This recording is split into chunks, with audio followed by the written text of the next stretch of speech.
Buenas noches amigos, bienvenidos a este nuevo viaje por Dimensión Reflexiva. Daremos un recorrido por las calles de Tacuba, 5 de Mayo y Madero de la Ciudad de México. En este programa vamos a abordar todas las costumbres que existen en nuestros pueblos, en nuestro folclore, algunas cosas curiosas, datos curiosos e históricos, para que podamos entender bien nuestro sentir mexicano. Es bien fundamental entender que las costumbres, los usos y el folclore son bien importantes para que nuestra identidad nacional pueda florecer. Comenzamos con este viaje. Bienvenidos a todos. Espero que se la pasen muy bien en este su nuevo programa, que es El Solitario Errante. Comencemos un poquito de viajes. La calle de Tacuba es una de las 3 calles más antiguas de la Ciudad de México. Particularmente esta es prácticamente la que ha conservado su traza original desde la época prehispánica. Antiguamente se llamaba la calzada de Tlacopan. Tlacopan significa lugar de las jarillas, porque antiguamente en este lugar había muchísimo de este tipo de plantas cuya flor era muy venerada en el México mesoamericano, porque prácticamente era el renacer del alma en un proceso de trascendencia. Por eso se hacía la flor amarilla. La calle de Tacuba actualmente, como la conocemos, abarca desde prácticamente el centro exacto de la Ciudad de México a prácticamente los pies del Templo Mayor y culmina la primera parte hasta el Palacio de Correos. De ahí se transforma en la Avenida Hidalgo, después continúa con la calle de Rosales y después se llama Puente de Alvarado y termina como la Calzada México-Tacuba. En esta calle podemos encontrar nosotros varios edificios muy muy importantes que incluso marcaron una parte de la historia de nuestro país. Comencemos desde el centro, precisamente. Caminando hacia dirección al Palacio de Bellas Artes o al Palacio de Correos, vamos a encontrar primero la Vasconia. La Vasconia es una de las pastelerías que se establecieron en nuestro país por la emigración que existió de españoles después de la guerra civil en este país. Ahí ustedes van a encontrar intensa variedad de bocadillos, pollos rostizados incluso. Pueden ustedes tomarse un café de Uruapan o de las zonas del Soconusco en Chiapas, ¿no? El café no es muy bueno, pero la experiencia de estar en esa panadería es bastante agradable. Traten de comer mucho un pan que se llama la rosca de la Vasconia. En esta pastelería también es muy tradicional la paella que hacen cada fin de semana.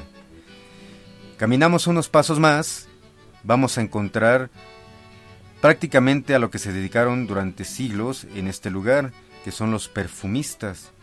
Muchas señoras desde el tiempo virreinal, aquí llegaron a surtirse de sus perfumes que venían desde ultramar. Encontramos todavía en los aparadores los frasquitos antiguos, algunas mezclas de plantas, incluso te pueden personalizar el perfume que va de acuerdo a tu personalidad.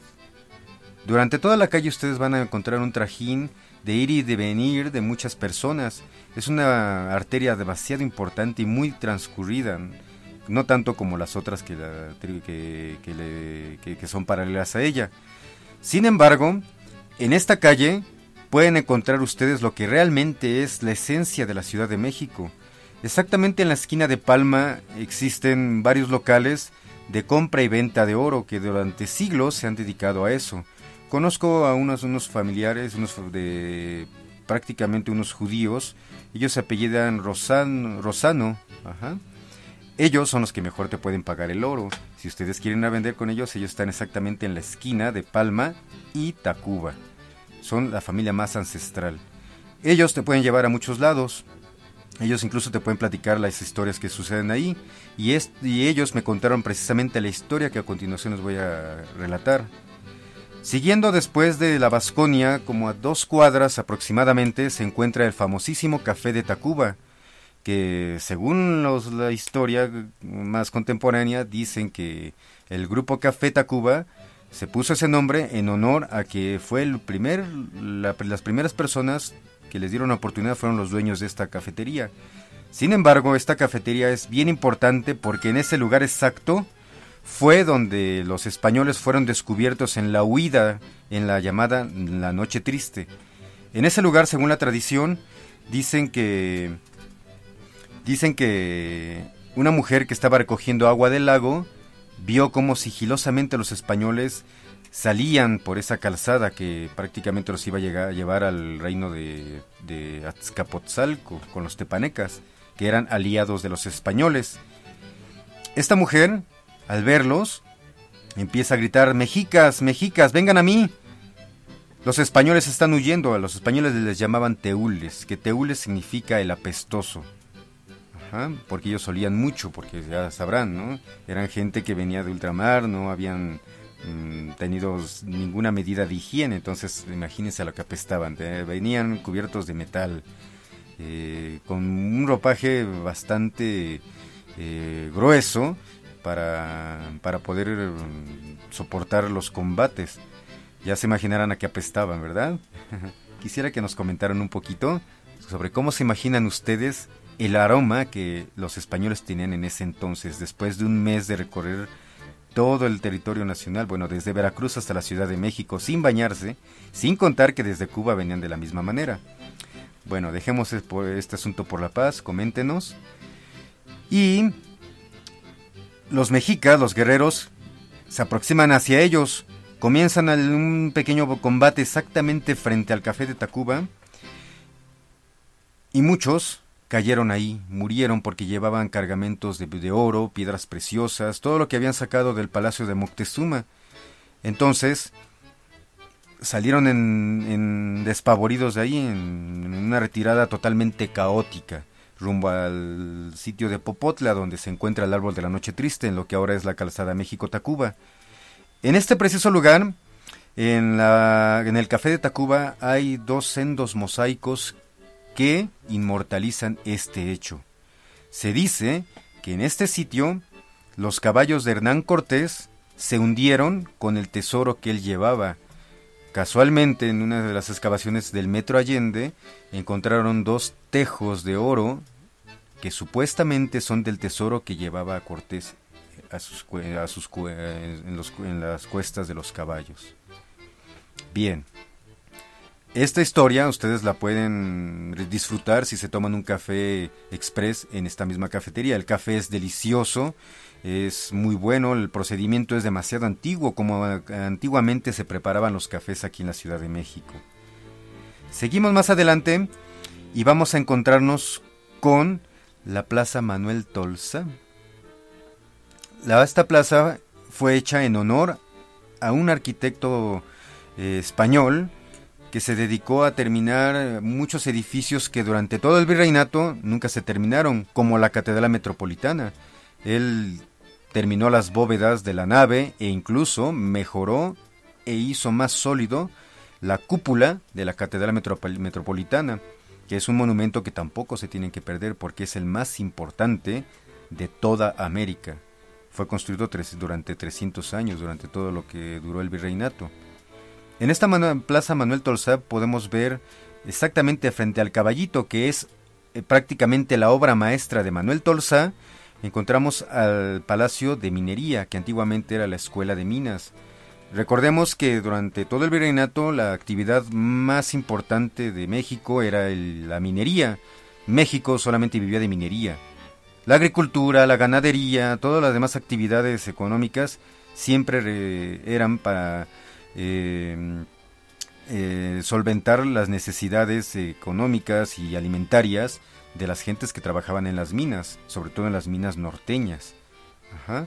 Entonces, como este país era totalmente minero, necesitaban que la gente estuviera totalmente capacitada para poder explotar muy bien estos centros. Es importante recalcar que cuando la UNAM, la Universidad de México,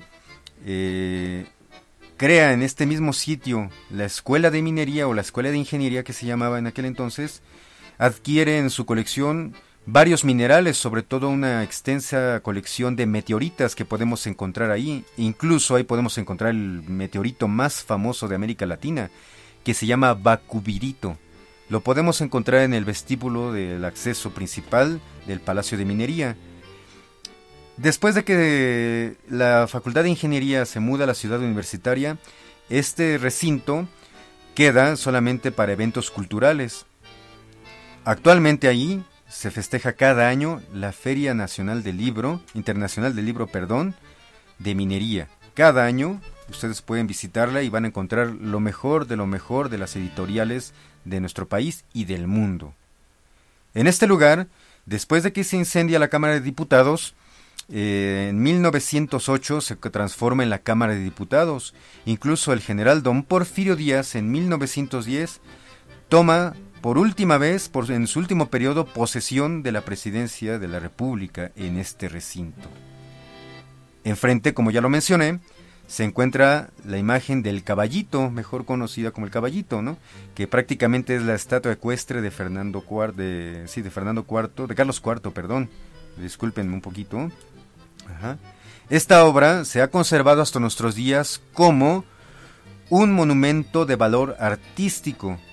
Durante casi todo el siglo XIX se quiso fundir para hacer monedas, pero gracias a la intervención de ciertas mentes brillantes de nuestro país, dijeron que se conservara como una obra de arte, lo cual fue un hecho muy atinado, porque, como lo mencioné hace un instante, esta es prácticamente la obra maestra de Manuel Tolsa. En ningún momento de la historia del mundo se ha hecho una estatua de bronce en una sola pieza. Todas las demás estatuas que se han hecho llevan 2 o 3 piezas porque es muy complicado hacer un vaciado de una pieza monumental. Sin embargo, es un misterio cómo lo logró Manuel Tolsa y lo podemos ver, es una sola pieza. Es una obra magistral. Independientemente de quién representa o lo que fue representado o por quién fue pagado, es importante ver que en nuestro país tenemos la obra maestra del mejor arquitecto español de esos tiempos. Detrás del Caballito podemos encontrar lo que se le llama ahora el Museo Nacional de Arte, que antiguamente fue el edificio de la Secretaría de Obras Públicas. Actualmente conserva toda su estructura original, incluso el mismo museo es una obra de arte, como se consideran ellos mismos, como ellos mismos lo manifiestan en su propaganda. Y entrar en este monumento es prácticamente retroceder en el tiempo, en un tiempo no tan lejano. Podemos ver la escalera monumental, que prácticamente está sobre un cubo cilíndrico, que está iluminada por grandes ventanales. Toda es de mármol con hierros traídos de Italia. En este museo podemos encontrar toda la historia pictórica de nuestro país a través de los siglos. Incluso tenemos obras maestras como las de Santiago Rebull, José María Velasco, Felipe Santiago Gutiérrez, Miguel Cabrera, grandes pintores de nuestra nacionalidad a través de los siglos, los cuales es muy importante conocer porque ellos se encargaron de plasmar los usos y las costumbres de nuestro país en su tiempo. Actualmente lo podemos ver como algo un tanto anacrónico, pero si se ponen a analizar bien las cosas, prácticamente lo que se muestran en la mayor parte de las pinturas del acervo del Museo Nacional de Arte no dista mucho de nuestra realidad. Yo los invito a que hagan un recorrido por estos dos museos, el Palacio de Minería y el Munal, que es muy importante. Sobre todo visítenlos en las noches de museos, que son los últimos viernes de cada mes durante todo el año. Saliendo del museo, ustedes pueden recorrer un poquito, tomarse un café ahí, y a un costado hay un pequeño museo, un museo demasiado humilde, en el mismo edificio del Museo Nacional de Arte, que es el Museo de los Telégrafos. El telégrafo fue muy importante en nuestro país durante todo el periodo gubernamental del general don Porfirio Díaz. Recordemos que había mucha limitación en los transportes, solamente el tren era lo más eficiente. Y pues bueno, todos sabemos que el tren siempre llegaba tarde, que iba muy lento, ¿no? Pero en esa época era lo más eficiente. Pero cuando se tenía que mandar una orden casi inmediato, pues no existía el teléfono. ¿Cómo lo hacían? Pues por telégrafo. Aquí en México se implantó por primera vez en toda la América Latina el telégrafo subacuático e inalámbrico. Eso lo van a descubrir en este museo. Incluso pueden ustedes llegar a ver los aparatos que han usado los telegrafistas a lo largo del tiempo, en los últimos 150 años. Pasos más adelante, podemos encontrar el Palacio de Correos, la quinta casa de correos de América, la primer casa de correos fundada en toda la América continental.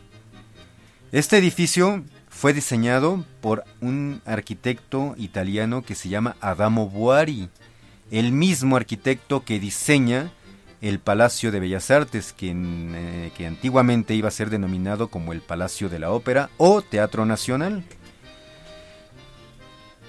Este edificio es de una manufactura ellos le denominan de arquitectura veneciana en su más puro esplendor. Es como un palacio veneciano. Lo más importante que pueden ustedes hacer aquí, después de enviar una carta, porque es toda una experiencia enviar una carta, ya saben, si son un poco anacrónicos, pueden hacerlo, ¿no? Escribir su cartita y enviarlo por este medio. Yo siempre he recomendado a las gentes con las que he viajado, que les he mostrado la Ciudad de México, que visiten este palacio por una cosa muy importante que tiene, su escalera monumental. Es una escalera de hierro que está suspendida sobre sí misma. Es un acierto de mucho ingenio que Adamo Boari mostró en este lugar, en este país, que en ningún lado del mundo se había logrado. Una escalera que no tuviera soportes, que fuera de hierro, totalmente pesada, pero a la vez, a la vista se parece muy ligera. Subir esta escalera y recorrer el edificio les va a generar una gran experiencia.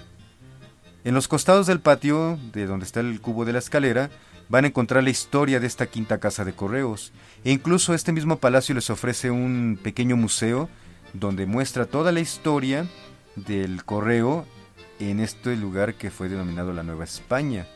desde que el Beato Aparicio, San Sebastián de Aparicio, perdón, Beato Sebastián de Aparicio, hasta nuestros días. El Beato Sebastián de Aparicio fue el que crea los primeros caminos en la América continental.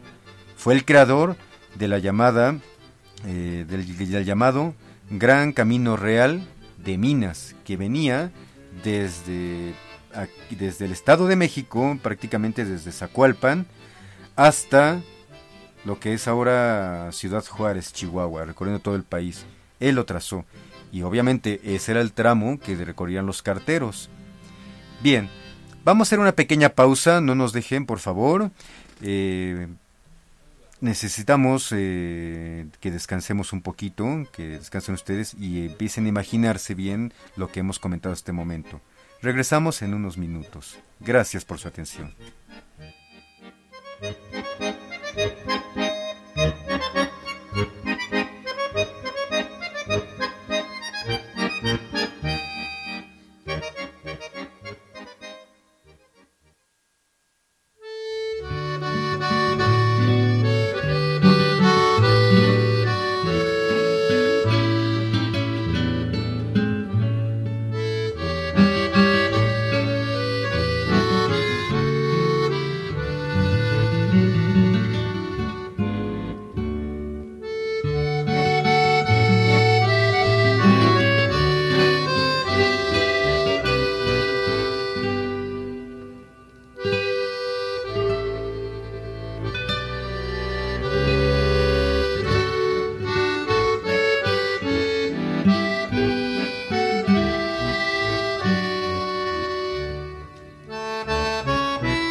Bienvenidos de nuevo, amigos.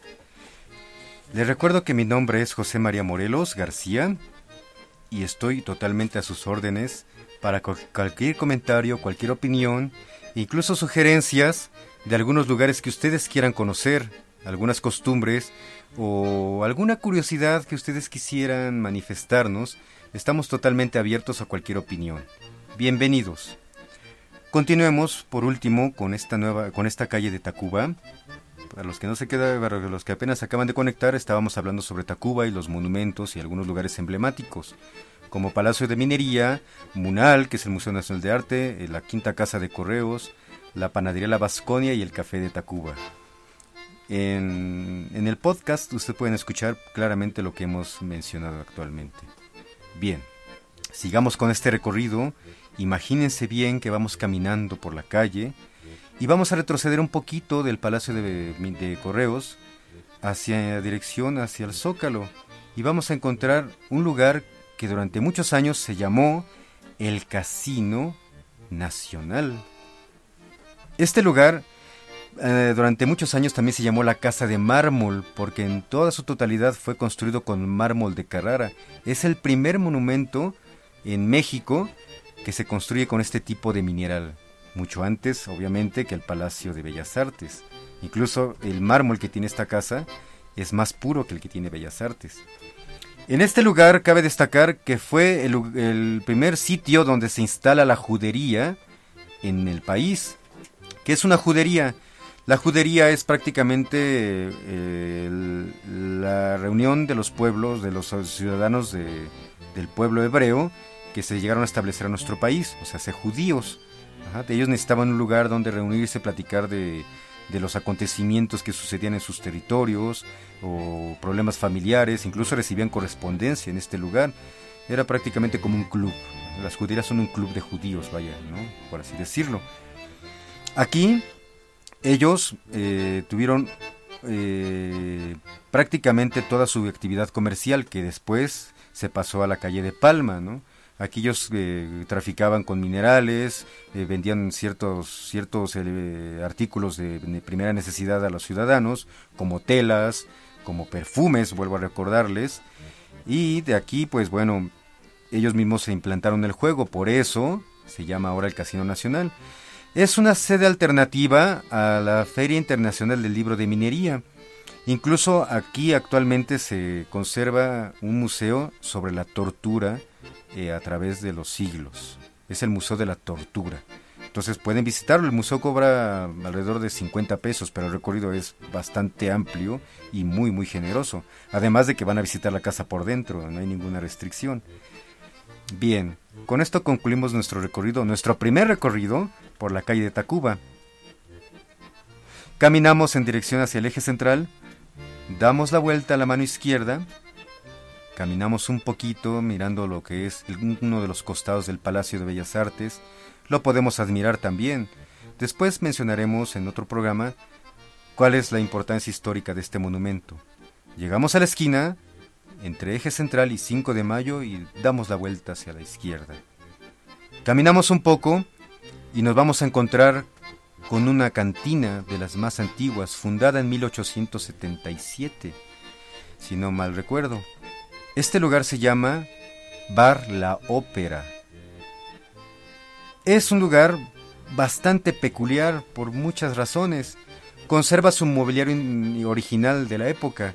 Incluso ustedes pueden tomarse cualquier bebida, pueden comer ahí la botana que hay. Bueno, ya prácticamente es un restaurante. Pero hay un grupo de músicos muy muy viejitos que tocan valses con instrumentos antiguos como salterio, arpa, guitarras, bueno, son de cuerdas. Ellos tocan valses de principios del siglo XX, valses mexicanos. Podemos preguntarles si se saben Alejandra, si se saben Carmen, Sobre las olas. Cualquier canción que ustedes crean que va acorde a este lugar, ellos se la saben. Y por una módica cantidad, 40, 50 pesos, que es lo que cobran la canción. Pero vaya, no es un gasto. Recuerden que un antojo nunca sale caro. Y el lugar lo vale. En este lugar sucedió una anécdota muy chistosa. cuentan las gentes de ahí del bar y muchas gentes, los vecinos, que en diciembre de 1914, cuando entran los zapatistas y los villistas y toman el control de la Ciudad de México, pues bueno, todos se establecieron en varios lugares para desayunar. Ellos entraron por la mañana, venían de Milpa Alta, llegaron muy temprano. Imagínense, diciembre, invierno, el frío, gente que estaba acostumbrado a estar en tierras calientes como el estado de Morelos o Chihuahua, que pues en esas épocas no era tan crudo el frío, ¿no?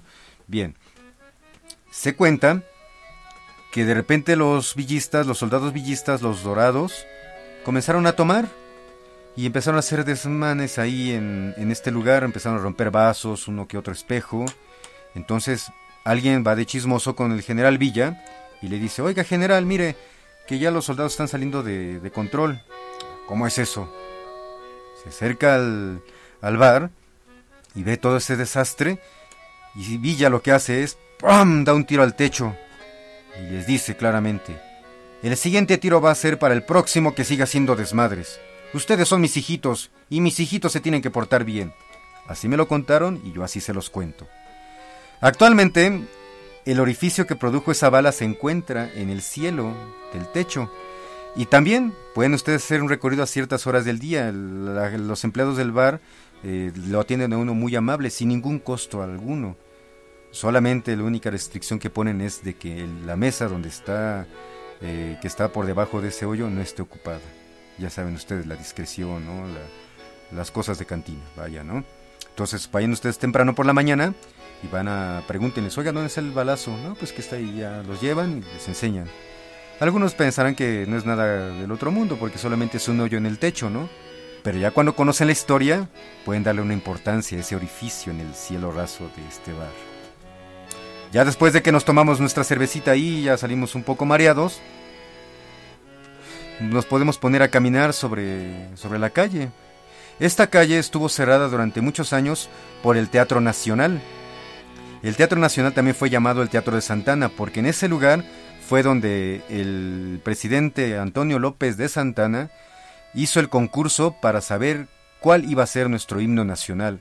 Ahí se cantó, bueno, se recitó porque no tenía música nuestro himno. En ese lugar fue donde se recitó por primera vez nuestro himno nacional.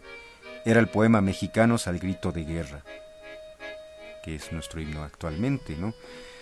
En la época del Porfiriato se demolió este teatro para darle continuidad a la calle de 5 de Mayo, pero la justificación fue de que se iba a construir un teatro mejor, más grande y más sólido, y que prácticamente fuera más representativo de nuestro país.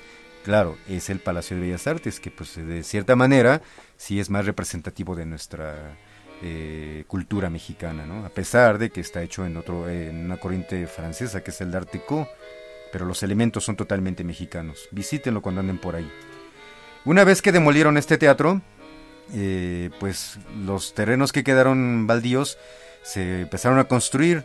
Del lado mirando hacia el sur, se edificó el edificio de la Compañía de Luz y Fuerza de México, bueno, o Motriz, que se llamaba en aquel entonces, lo que fue alguna vez la Compañía de Luz y Fuerza del Centro. Recuerdan esa compañía, ¿no?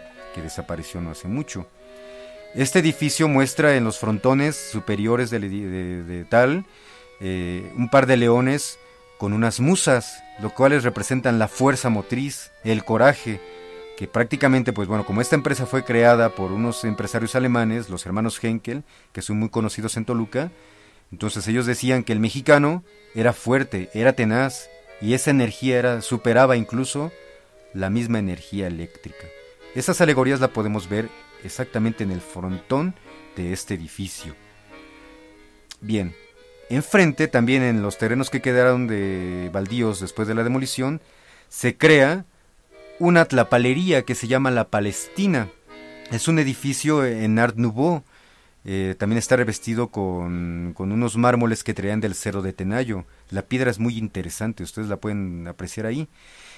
Aquí, pues bueno, se encuentran todas las cosas de tlapalería. Incluso pueden encontrar objetos muy antiguos como lámparas de queroseno, lámparas de carburo, navajas rancheras, lo que se ocupaba en nuestro país hace muchos años y que incluso actualmente siguen usándose.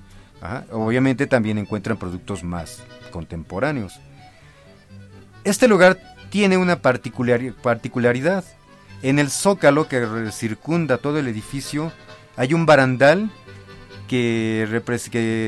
cuyas ménsulas representan unos caballitos o hipocampos, y en algunos momentos se puede llegar a pensar, ¿no? Y ustedes se preguntarán, ¿por qué están esos caballitos ahí? Pues es algo muy curioso. Recordemos que la Ciudad de México en aquel entonces no era muy grande. El límite llegaba hasta la Alameda y un poquito más, quizás hasta donde ahora es el eje de Rosales, hasta allá, donde estaba antes el Caballito, donde está ahora el edificio de la Lotería Nacional. Hasta ahí llegaba la ciudad, no había más. Entonces todos los rancheros, toda la gente que venía a caballo, para poder entrar a la Ciudad de México sin los animales, que obviamente representaban una cierta suciedad por las heces que despiden los animales en su andar, llegaban a esta tapalería, compraban sus cosas y amarraban en este barandal los caballos. Y este no es el único edificio que tiene esa particularidad. En lo ancho del primer cuadro de la Ciudad de México vamos a poder apreciar este tipo de barandales en algunos sitios, pero no tan representativos como en la Palestina. Ahí ustedes pueden darse un recorrido también, ¿no? El edificio es bastante importante. Pasos más adelante encontramos el edificio París, que estuvo durante muchos años en ruinas. Actualmente ya está remodelado, es uno de los edificios más caros, los departamentos son los más lujosos de nuestro tiempo, ¿no? Y alguna vez también lo fueron. En este edificio se grabó una película que se llama Sobrenatural, que fue muy famosa a principios de los años 90, de lo que se fue llamado el cine nuevo mexicano. Gracias a la difusión de esta película, ese edificio se rescató. Entonces es bien importante conocerlo también. Por dentro ya es casi imposible porque es apartamentos privados, pero por fuera es un deleite a la pupila. Enfrente podemos encontrar una de las dulcerías más antiguas del país, la dulcería de Celaya. Esta dulcería de Celaya fue fundada en el año de 1876. Ahí podemos encontrar todavía los dulces hechos de la manera tradicional, hechos dulces mexicanos de Puebla, de Michoacán, del Estado de México, de casi cualquier rincón del país, pero con la manufactura original, los ingredientes originales de hace más de 100 años. Aquí ustedes pueden recorrer la pequeña galería, la pequeña tienda, que está decorada en un estilo rococó. Pueden comprarse algún condumbio, que es un dulce de cacahuate con una confitura. Pueden encontrarse los suspiros, pueden probar su tarta de elote. No sé, yo como de todo, pero ustedes escogerán el preferido, ¿no? Y es como el tentempié, el postre, después de habernos enjampado mucha comida y mucha bebida en el bar La Ópera. Aquí es importante tomar el postre. Y aparte, si tienen la oportunidad, pueden conversar con el dueño y les contará la historia y las cosas que llegaron a pasar. Nos salimos, vemos el letrero de la dulcería de Celaya y nos damos cuenta que es el mismo letrero que ha persistido a lo largo de más de 130 y tantos años. Es bien importante, son piezas históricas que vale la pena apreciar. Más adelante de la calle de 5 de Mayo nos encontramos con el restaurante El Popular, fundado por unos chinos, cuando los chinos llegaron aquí a México buscando nuevos horizontes para poder sobrevivir, porque recordemos que a principios del siglo XX China estaba en una crisis horrible, ¿no? La gente se moría de hambre, entonces salieron al exterior. Llegan aquí a México, se les da permiso de vivir y fundan los famosos cafés de chinos. El Café El Popular es de los más antiguos, no sé en qué año fue fundado, pero me imagino que ha de haber sido a principios del siglo XX. En este lugar la comida es muy buena, a pesar de que dicen que los chinos son muy cochinos. Aquí yo nunca he tenido una muy mala experiencia, ¿no? Pueden ustedes probar el pollo frito, pero también su pan es delicioso, es algo caro, pero vale la pena llevarse muchas piezas de pan ahí. Incluso muchos de los habitantes del centro de la ciudad, del primer cuadro, se abastecen de sus panes de dulce en este Café El Popular. El café expreso y el capuchino son sus especialidades. Bien, en ese mismo edificio, sobre esa misma cuadra, encontramos dos hoteles bien emblemáticos, en donde incluso soldados de Zapata y Villa llegaron a pernoctar en ese diciembre de 1914. Hablo del Hotel Zamora y el Hotel Washington. El Hotel Zamora es muy famoso porque llegan muchos extranjeros, sobre todo europeos, y llegan precisamente porque quieren conocer al fantasma que está ahí, que habita ahí. Es un fantasma chocarrero. Yo he quedadome ahí varias veces y me ha tocado ver o sentir a este ente chocarrero. Todos buscan la experiencia de ver quién te va a levantar las cobijas a medianoche, ¿no? Entonces es una buena experiencia que estés bien dormido y de repente ¡fum!, te quitan las cobijas. Los precios no son muy caros, la habitación cuesta 250. No es muy bueno, pero el fantasma lo vale. El Hotel Washington solamente es importante porque ahí el mismo Zapata pagó con su propio dinero el hospedaje de sus soldados. E incluso si ustedes pueden acceder al ánimo de los dueños, que son un poquito especiales, ellos les van a enseñar el talonario que firmó Emiliano Zapata, avalando el dinero para solventar los gastos del hospedaje de sus soldados. Caminamos más hacia el este y llegamos a la plancha del Zócalo, por un costado de la catedral. Imagínense cuando la gente, sobre todo los campesinos, llegaban por esta arteria cuando recién fue abierta. Era así prácticamente como un gran peregrinaje entre el San Juan de Letrán, que ahora es el eje central, hasta la torre poniente de la catedral. Todo el recorrido ustedes van a ver esta misma torre ahí erguida a través de los siglos. Entonces pueden imaginarse como que para llegar al final, la meta es llegar a esa torre. Así como lo han hecho nuestros antepasados cuando recorren esta calle, pues nosotros también podemos hacerlo. Damos vuelta a la derecha, caminamos unos cuantos locales, edificios, y damos otra vez vuelta a la derecha por la calle de Madero. La calle de Madero es bien importante. Actualmente ha perdido muchísimo de su esencia natural, ¿no? Como desgraciadamente ya estamos llegando al final de nuestro programa, voy a dejarles de tarea para el próximo que me digan quiénes pasaron por esa calle. ¿Cuántos personajes han pasado por esta calle? Solamente les daré una pista. La calle de Madero es la entrada hacia el centro de nuestra ciudad. Esta sale directamente hacia la plancha del Zócalo y si te sigues derecho llegamos a la puerta central del Palacio Nacional. Aquí se celebran muchas cosas. Antiguamente aquí era una calle donde había plateros, donde había tiendas para los ricos. Era una calle de ricos. Actualmente es una calle bastante comercial, ya es una calle peatonal, que fue un gran acierto de los últimos gobiernos de la Ciudad de México abrir al pueblo esta calle, ¿no? Desgraciadamente, como en todos los casos, se tergiversa, llegan transnacionales y se acaba la verdadera esencia de nuestra ciudad. Yo los invito a que sigan comentando, nos sigan escuchando en otra nueva emisión. Seguiremos con la calle de Madero y otros lugares bien emblemáticos de esta gran Ciudad de México. Y a lo largo de los siguientes programas vamos a visitar otros lugares de la República, nos vamos a ir más hacia el interior. Vamos a conocer Michoacán, Guanajuato, Chihuahua, Tlaxcala, Puebla, Estado de México, lo que ustedes quieran. Incluso ustedes pueden sugerirnos algunos lugares que quisieran conocer su historia, que quisieran compartirnos algo también, adelante, ¿no? Estamos abiertos a cualquier opinión, cualquier tipo de comentario e incluso anécdotas que ustedes mismos nos quieran compartir. Por hoy es todo por mi parte. Yo soy José María Morelos García, el solitario errante. Los espero en otra nueva emisión de su programa. Que tengan muy buena noche.